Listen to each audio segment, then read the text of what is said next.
Okay, review for you fans. This is Danster. Lunchbox, not here today. It is Tuesday, June 30th, and here's an exclusive Danster review for you guys. The reason I'm doing this without Lunchbox is I was originally planned for this Friday show. We haven't done a show for 2 weeks, a new one, because mainly I've been busy and I haven't even gotten the June, 12th, I think it was, episode up. I think I posted June 5th, but 12th is still coming. I still am editing it because things have been busy and I've been lazy sometimes. But I was just watching Let's Play, and I had recently purchased a new game called DW6E Empires, and I was watching the X-Play review on my TV, which is right here, and I thought their review was disgraceful. It was not Morgan Webber, Adam Susser, who did the review. It was some other dude, and if that is how X-Play feels about this game, I have to vocally alone disagree with X-Play. Now, there have been a lot of times I disagree with X-Play, and a lot of times when I've agreed with X-Play, this time it's a complete disagreement.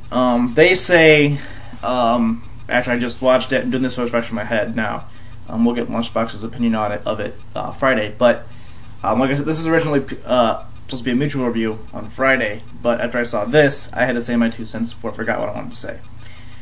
They say basically it's the same game.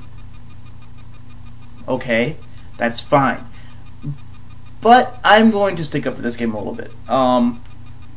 X-Play said that the graphics haven't really improved, which is true. The maps aren't much better, which I disagree with, and that they basically said that you know, there's still graphical issues with the things not popping up until it's like 3 feet in front of you, and enemies appearing out of nowhere, and which is true. That stuff is all still true. And they also said that the game itself was basically still Dynasty Wars, and that it sucked. And basically, the game is still repetitive, but let me tell you kind of what the game's about, the gameplay, a basic review for myself, and I'll tell you I disagree with X-Play, and so forth. Now they basically said the gameplay is still square, square, square, square, triangle, circle, move style, blah blah blah, which is true. It's the same gameplay that's always been for Dynasty Warriors, battle-wise. And that's just Dynasty Wars. It's what you expect when you buy the game. And there are people who respect this and love this aspect of the game. The actual combat is big for people in the game, and that holds true for me. The combat is something that I quite very much enjoy. But here's the thing.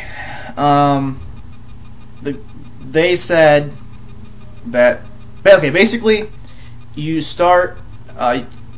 Depending on which scenario you pick, you can start as a vagrant, which is a roaming officer, looking for a ruler to work for, whether it be Cao Cao, Liu Bei, Sun Jian, or any other random person who happens to be there. Ma Tang. There's a couple of people who, have always been Dynasty Warriors, never really given a full character, as they call them, Musou characters. And so you work your way up to eventually sometimes becoming Emperor, sometimes not, depending on how you play through. And I'm a little concerned with what X-Play is doing with their reviews, because they're going to review every game like it gets supposed to be perfect. They got nothing coming because no game is perfect, and Dynasty Wars Empires is no 6 Empires is no exception. So here's the deal. They say that the risk type maps, world map is not intriguing, and once you get your equipment to the highest level and get the best equipment for your characters, there's really no more reason to play the game. I completely disagree with the statement. This is going to be a long review. I don't know how long, but I have a lot to say about it, so I'm just going to say my piece. If you want to watch 2 parts, 3 parts, go ahead. If not, you can just take bits and pieces and go with that. But, so, the map is all it seems every other Pirates game. I mean, you just take over different territories, and you're trying to conquer China. I don't know how they can fix the map that would make X play happy. That doesn't make any sense to me. It's China. It's Han Dynasty, China. I mean, really? You want them to make the map different? How? How do you want them to make the map different? You want them to change the whole geography of China just so that it can make you happy? Again, that just it doesn't make any sense to me. And again,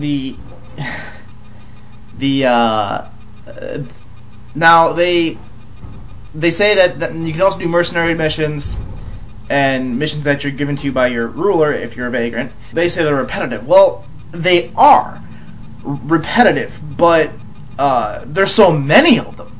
I mean, you don't have to do the same ones every single time. You don't even have to do all of them in one playthrough, because it doesn't take that much to become the ruler of, you know, of a territory in China. I mean, all you really need is, if you're playing with a friend, 2 officers, and if you're, you know, playing by yourself on easy, you need 4. Maybe. I've done it with just me. So, I mean, but, I mean, I haven't played on hard difficulties, and I'm assuming it's going to take more the hard difficulty you go, and the game gets more difficult, and that's where the game really starts to shine. Is the game does eventually start taking strategy, and start taking some smart the way you control your army in battle. And I really think that the game should get a lot of credit for that, because, yeah, on easy, the game is fucking easy. I mean, it's just, and even on medium at least, when you get to hard and chaos, it takes skill to defeat the enemy officers. It doesn't just take, you know, your square, triangle, triangle deal. It doesn't do that. Or if you're playing on Xbox, it's X, X, X, X, Y, Y, Y, Y. I play on Xbox. I don't know why I'm saying square, triangle, triangle. I don't know. But point being, the game takes some skill in hard difficulties. And now, here is why I'm sticking up for this game so much. As far as a Dynasty Warriors installment, this game improves on every game before it tenfold. Now, up until this point, Dynasty Warriors 4 was a favorite one, because that was the first one that introduced the character creation and you know, that whole deal, and you know, that game was good.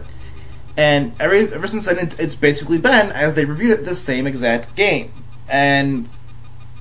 But with this one, they brought back some of the characters from Dynasty Warriors 6, last year's installment, that weren't in it. They changed the weapons, because the weapons of some characters are still exactly the same moveset as another character, but some characters got their own weapons. Like, example, Yue Ying in the last game used Sun Shang Zhang's bow and had the same exact moveset, same exact attacks, but now she has like a Wolverine claw type deal. And you know, it's it's an improvement because they changed things, and the character creation is awesome. I mean, they give you so much more to do with your character. You know, you get to pick your character's voice, change the pitch of the voice.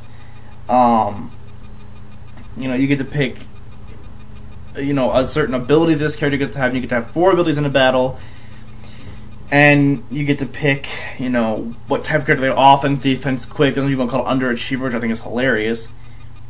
And I mean, there's so much more to this game that giving it a 2 out of 5 is kind of redonkulous.